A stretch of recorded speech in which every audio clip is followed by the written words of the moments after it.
Class 12th biology की कक्षा में आप सभी का स्वागत है। पिछले वीडियो के माध्यम से हमने आपको मानव स्वास्थ्य और रोग human health and disease chapter के अंतर्गत कैंसर के बारे में समझाया था। जैसा कि आप जानते हैं, इस चैप्टर में मानव शरीर में होने वाले विभिन्न रोगों के बारे में बताया गया है। एग्जामिनेशन पॉइंट ऑफ व्यू से यह चैप्टर अत्यंत महत्वपूर्ण है। पिछले वीडियो में असंक्रामक रोग नॉन कम्युनिकेबल या नॉन इन्फेक्टस डिसीजेस के अंतर्गत कैंसर के बारे में आपको समझाया था और बताया था कि कैंसर क्या है, कैंसर के कितने प्रकार होते हैं, जिसमें आपको सार्कोमा, कार्सिनोमा और ल्यूकीमिया के बारे में समझाया गया था। फिर कैंसर के कारण क्या हो सकते हैं, काजेज ऑफ कैंसर के बारे में समझाया था। फिर कैंसर का फैलाव, स्प्रेड ऑफ कैंसर, और फिर कैंसर के लक्षण तथा उसके उपचार के बारे में आपको समझाया जा चुका है। आज इसी चैप्टर की अगली कड़ी में हम आपको स्टेम सेल्स के बारे में बताने का प्रयास कर रहे हैं। जैसा कि आप अपनी स्क्रीन पर देख रहे हैं, location of somatic stem cells in the body, इसको हम आगे आपको बताएंगे। सबसे पहले यह जानना ज़रूरी है कि स्टेम सेल्स होती क्या हैं। What are the stem cells? तो स्टेम सेल्स ऐसी कोशिकाएं जो अवशोषित तथा अभिन्नित होती हैं, जिनमें समसूत्री विभाजन द्वारा विभाजन की असीमित क्षमता पाई जाती है। ऐसी कोशिकाओं को स्टेम सेल्स कहा जाता है। जैसे बहुकोशिक जीवों में पाई जाने वाली विभिन्न प्रकार की कोशिकाओं में विभेदित होने की क्षमता भी पाई जाती है। स्टेम कोशिकाएं कल्चर माध्यम में विभाजित होकर संख्या में वृद्धि करती है और जिस ऊतक में उनको स्थानांतरित किया जाता है उसकी कोशिकाओं में ये रूपांतरित हो जाती हैं। स्टेम सेल्स का बड़ा महत्व है आज के समय में। तो ऐसी कोशिकाएं, जैसा कि अभी हमने आपको बताया कि बहुकोशिकीय जीवों की ऐसी अभिन्नित कोशिकाएं, अनडिफरेंशिएटेड सेल्स, जिनमें विभाजन द्वारा उसी प्रकार की असंख्य कोशिकाएं उत्पन्न करने की क्षमता हो तथा इन कोशिकाओं के विभिन्नन से अन्य विशिष्ट कोशिकाएं बन सकें, ऐसी कोशिकाओं को स्टेम सेल्स कहा जाता है। एक स्टेम सेल्स अनेक प्रकार की कोशिकाओं एवं ऊतकों का निर्माण करने में सक्षम होती हैं। बात करते हैं स्टेम सेल्स की हायरार्की की। स्टेम कोशिकाओं का पदानुक्रम क्या है? पदानुक्रम को भी जानना अत्यंत आवश्यक है। स्टेम कोशिकाएं विभिन्न प्रकार की कोशिकाओं एवं ऊतकों में भिन्नित होने के आधार पर इन्हें पूर्ण शक्त टोटिपोटेंट सेल और बहुशक्त प्लूरिपोटेंट सेल और असंत शक्त, इनको कहा जाता है मल्टीपोटेंट सेल, और एक शक्त या यूनिपोटेंट सेल में विभाजित किया जा सकता है। अब आपको एक एक के बारे में विधिवत समझना है। सबसे पहले समझना है कि एक टोटिपोटेंट सेल क्या होती है, पूर्ण शक्त सेल्स क्या होती है। यह प्रत्येक प्रकार की कोशिकाओं का निर्माण करने में सक्षम होती हैं, अर्थात ऐसी कोशिका टोटिपोटेंट सेल कहलाती है जिसके द्वारा प्रत्येक प्रकार की कोशिकाओं का निर्माण हो सके।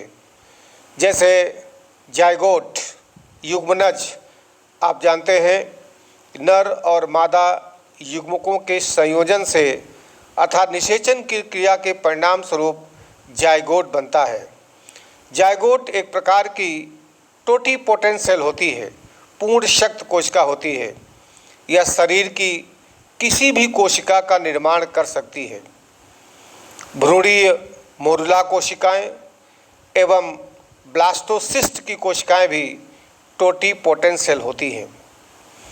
दूसरा आता है प्लूरीपोटेंट सेल या बहुशक्त कोशिका। यह भी लगभग सभी प्रकार की कोशिकाओं का निर्माण करने में सक्षम होती हैं, जैसे कि ब्लास्टोसिस्ट की आंतरिक भाग की कोशिकाएं। बच्चों, जब युग्मनज बन जाता है, जाइगोट बनता है, तो जाइगोट की विभाजन से ब्लास्टुला अवस्था, मोरुला अवस्थाएँ बनती हैं। उनमें से ब्लास्टोसिस्ट या ब्लास्टुला अवस्था की आंतरिक भाग की कोशिकाएं प्लूरीपोटेंट प्रकार की होती हैं, अर्थात बहुशक्त होती हैं, जो लगभग सभी प्रकार की कोशिकाओं का निर्माण करने में सक्षम होती हैं। तीसरा आता है असंत शक्त अर्थात मल्टीपोटेंट सेल। नाम से स्पष्ट है, इस प्रकार की कोशिका से अनेक प्रकार की कोशिकाओं का निर्माण किया जा सकता है, जैसे लाल अस्थिमज्जा कोशिकाएं एक प्रकार की मल्टीपोटेंट सेल होती हैं, असंत शक्त कोशिकाएं होती हैं। और चौथी आती हैं यूनिपोटेंट सेल। नाम से स्पष्ट है, एक सक्त अर्थात ऐसी कोशिका जिसके द्वारा केवल एक ही प्रकार की कोशिका में भिन्नन हो सके, जैसे कि लिम्फोसाइट स्टेम सेल एक प्रकार की यूनिपोटेंट सेल होती है। आप अपने स्क्रीन के डायग्राम में देख रहे हैं टोटीपोटेंट सेल कौन सी है? फर्टिलाइज्ड एग अर्थात नर और मादा युग्मकों के मिलने के परिणाम स्वरूप, निषेचन के परिणाम स्वरूप जाइगोट बनता है और यह एक टोटीपोटेंट सेल है। उसके बाद जाइगोट का विभाजन होता है, मोरुला अवस्था आती है, ब्लास्टुला अवस्था आती है। ब्लास्टुला अवस्था की कोशिकाएं प्लूरीपोटेंट होती, इनर सेल्स प्लूरीपोटेंट्स होती हैं, जैसे कि आप देख रहे हैं ब्लास्टोसिस्ट से ESCS isolated from blastocyst inner cell mass, अर्थात इसके द्वारा ये सेल्स स्टेम सेल्स प्राप्त हो रही हैं। और इन स्टेम सेल्स की विशेषता होती है कि इनके द्वारा इक्टोडर्म, मीजोडर्म या इंडोडर्म, हम इनका इन विट्रो कल्चर करके तीनों प्रकार की इक्टोडर्म, मीजोडर्म और इंडोडर्म सेल्स का निर्माण कर सकते हैं। इसके अलावा इसी प्लूरीपोटेंट सेल से मल्टीपोटेंट सेल बन सकती है, जैसे कि हेमाटोपोएटिक सेल स्टेम सेल्स, इसके द्वारा ब्लड सेल्स का निर्माण हो सकता है। न्यूरल स्टेम सेल्स, इसके द्वारा सेल्स ऑफ नर्वस सिस्टम, क्योंकि हमारा नर्वस सिस्टम न्यूरल सेल से बना होता है, तंत्रिका कोशिकाओं से मिलकर बना होता है, तो इनके न्यूरल स्टेम सेल्स के द्वारा हम तंत्रिका कोशिकाओं का विकास कर सकते हैं।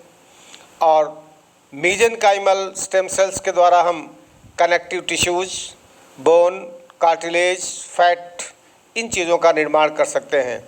इस तरह से आप अपनी स्क्रीन पर देख रहे हैं कि फर्टिलाइजेशन के बाद जाइगोट बनता है, जाइगोट के बाद मोरुला स्टेज आती, ब्लास्टुला स्टेज आती है। ब्लास्टुला स्टेज की ब्लास्टोसिस्ट कोशिकाओं से हम विभिन्न प्रकार की कोशिकाओं का निर्माण कर सकते हैं।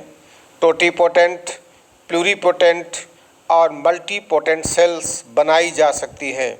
इस प्रकार से आपने देखा कि स्टेम सेल्स कई तरह की हो सकती हैं। इसके बाद स्टेम सेल्स के इस टॉपिक के बाद फिर आता है स्टेम सेल्स के प्रकार कितने होते हैं, टाइप्स ऑफ स्टेम सेल्स। तो मुख्यतः स्टेम सेल्स को हम 3 भागों में बांट सकते हैं, इनको आपको समझना है। पहला है वयस्क stem cells, adult stem cells. वयस्क स्टेम सेल्स क्या हैं? वयस्क स्टेम कोशिकाएं विभिन्न ऊतकों में पाई जाने वाली प्लूरीपोटेंट या बहुशक्त कोशिकाएं होती हैं, इन कोशिकाओं के विभाजन से बनी कोशिकाएं वयस्क ऊतक की मरम्मत के लिए उपयोग में लाई जाती हैं।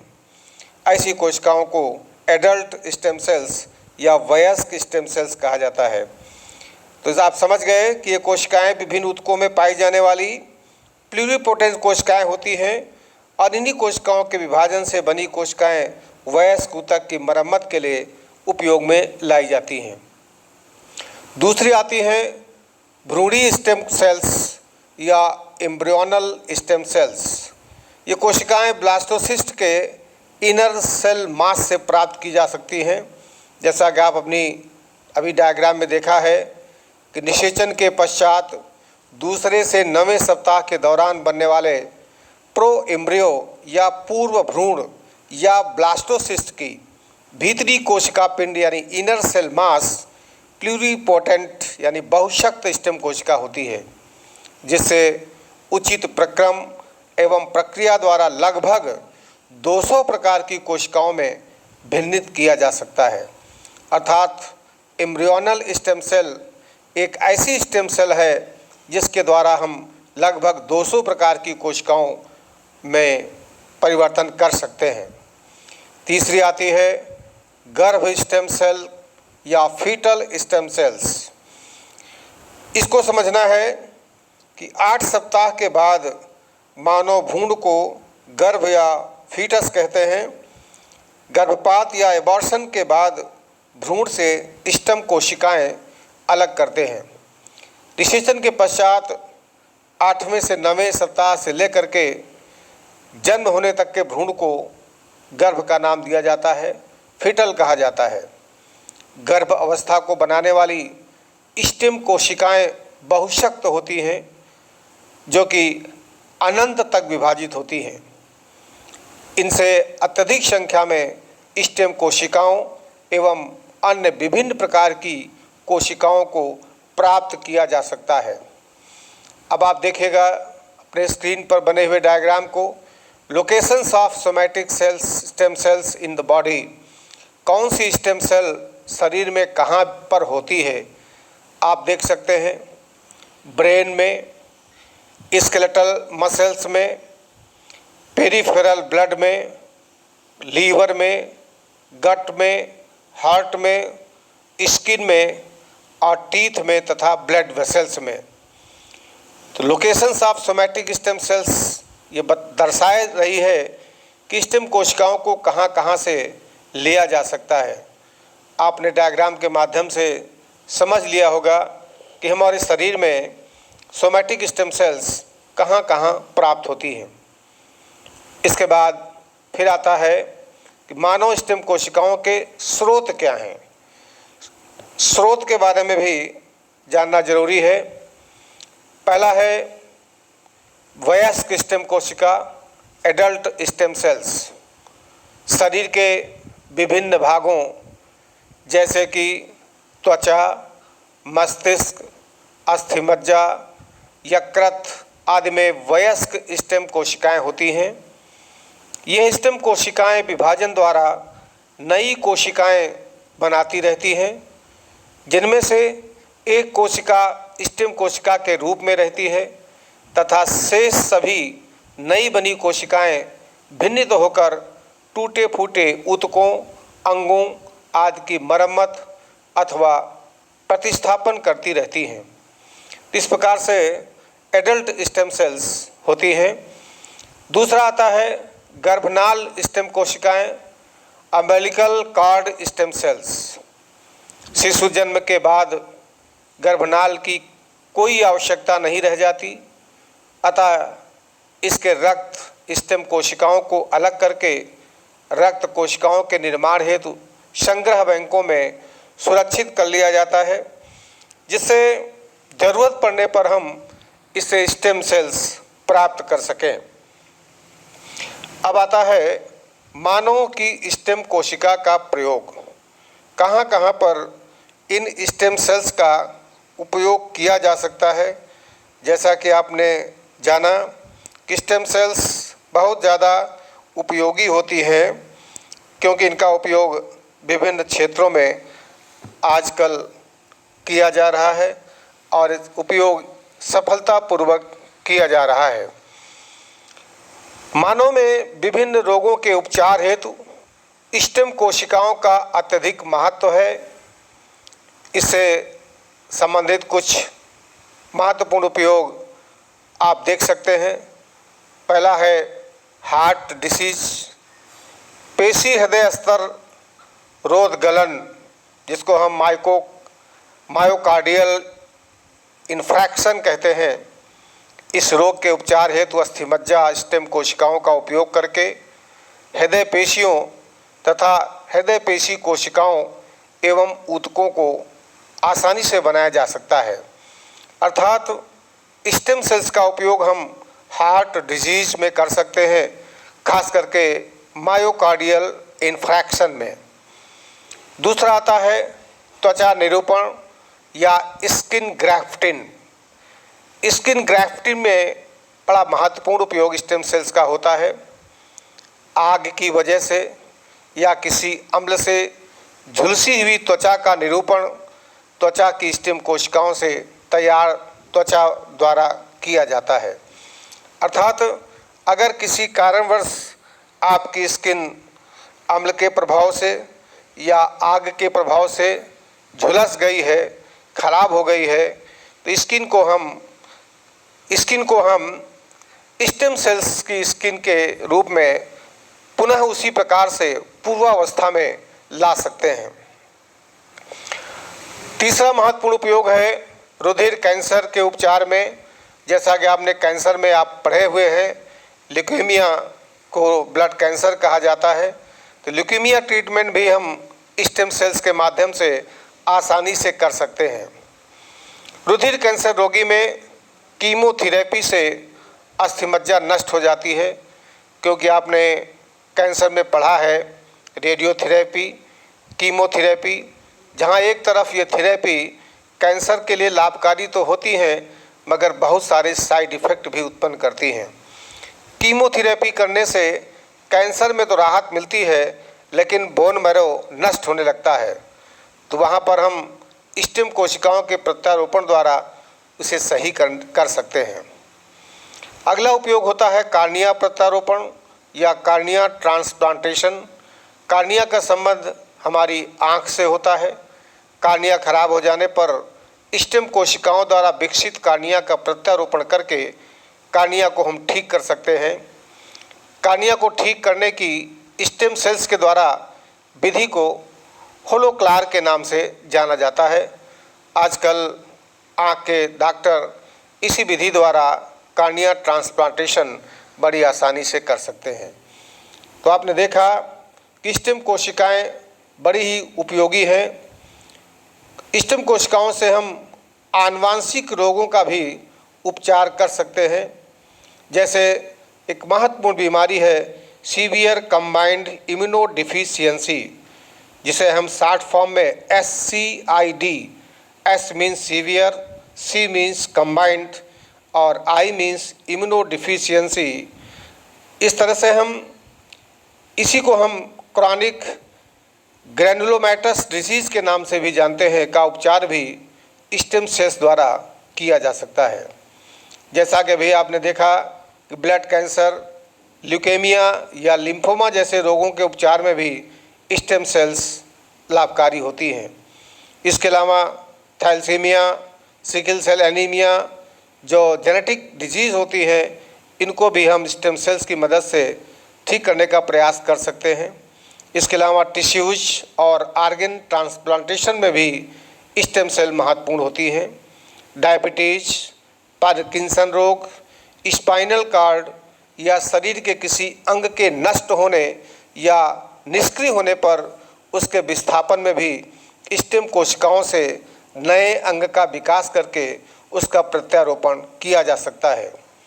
आजकल नेत्र में लेंस, जबड़ों पर नए दांतों का विकास और जले हुए स्थान पर नष्ट हुई त्वचा को नई त्वचा द्वारा भी विस्थापित करके हम स्टेम सेल्स का उपयोग करके ऐसा कर पा रहे हैं। अब इसी के बाद अगला टॉपिक आता है अंग प्रत्यारोपण, आर्गन ट्रांसप्लांटेशन। आर्गन ट्रांसप्लांटेशन का आपने नाम पहले से सुना होगा। शल्य चिकित्सा के क्षेत्र में हुई प्रगति के परिणाम स्वरूप किडनी एवं हार्ट का प्रत्यारोपण अब संभव हो गया है, किंतु प्रत्यारोपण की भी अपनी सीमा है। शरीर प्रत्यारोपित अंग का एक बाह्य अंग के रूप में तिरस्कार कर देता है, अतः उसकी प्रतिरक्षा अनुक्रिया प्रेरित हो जाती है। प्रत्यारोपित अंगों के निराकरण को रोकने के लिए प्रतिरक्षा निरोधक पदार्थ, जिन्हें हम इम्यूनोसप्रेसेंट के नाम से जानते हैं, उनका प्रयोग किया जाता है। किंतु ये औषधियाँ अत्यंत महंगी होने के साथ साथ इनके प्रयोग से रोगी के अन्य रोग जनकों के संक्रमण की संभावना बढ़ जाती है। निराकरण या रिजेक्शन की संभावना को कम करने के लिए अब रोगी के भाई या बहन के ही अंगों को प्रत्यारोपित किया जाता है, क्योंकि इनका आनुवंशिक संगठन लगभग समान होता है। त्वचा के जलने पर रोगी के शरीर के अन्य भाग की त्वचा को लेकर उनकी परतों का संवर्धन करने के बाद जले हुए स्थान पर प्रतिरोपित करते हैं और विकिरण द्वारा भी शरीर के प्रतिरक्षा तंत्र का संदमन करते हैं। पूरे शरीर के बजाय केवल प्रभावित भाग में ही प्रतिरक्षा तंत्र के संदमन के प्रयास जारी हैं और निकट भविष्य में इसमें सफलता मिलने की पूरी संभावना है। अंग प्रत्यारोपण आप अच्छी तरह से जानते हैं। किसी व्यक्ति के शरीर से एक स्वस्थ और क्रियाशील अंग को निकालकर उसे किसी दूसरे व्यक्ति के क्षतिग्रस्त या विफल अंग की जगह प्रत्यारोपित करने को ही ऑर्गन ट्रांसप्लांटेशन या अंग प्रत्यारोपण कहा जाता है। अंगदाता जीवित या मृत दोनों हो सकते हैं। अंगों में से जैसे heart, kidney, liver, lungs, pancreas, eyes, intestine, tissues जैसे अस्थियां, टेंडन या कंडरा, कार्निया, हृदय वाल्व, नसें और त्वचा का प्रत्यारोपण किया जा सकता है। अंग प्राप्तकर्ता या रेसिपिएंट एवं अंगदाता यानी डोनर की प्रकृति के आधार पर प्रत्यारोपण को हम कई तरह से क्लासिफाई कर सकते हैं। पहला आता है स्वप्रत्यारोपण या ऑटोग्राफ्ट। जब किसी व्यक्ति का अंग उसी के शरीर में प्रत्यारोपित किया जाता है तब इसे ऑटोग्राफ्ट या स्वप्रत्यारोपण कहते हैं। जैसे त्वचा का प्रत्यारोपण, आपके शरीर के किसी भाग की त्वचा खराब हो गई है, जल गई है या स्किन का कलर चेंज है, तो अपने ही शरीर से ऐसे स्थान से त्वचा निकालते हैं जो ढका हुआ रहता है, वहाँ की त्वचा को निकालकर खराब वाली त्वचा में ग्राफ्ट कर दिया जाता है। इसको ऑटोग्राफ्ट कहा जाता है। दूसरा है अपरा प्रत्यारोपण या इसको हम एलोग्राफ्ट के नाम से जानते हैं। जब किसी एक व्यक्ति या डोनर का अंग किसी दूसरे ग्राही यानी रेसिपिएंट व्यक्ति के शरीर में प्रत्यारोपित किया जाता है तब इसे एलोग्राफ्ट कहा जाता है। जैसे किडनी का ट्रांसप्लांटेशन, गुर्दा प्रत्यारोपण, ये एलोग्राफ्ट के अंतर्गत अपरा प्रत्यारोपण के अंतर्गत आता है।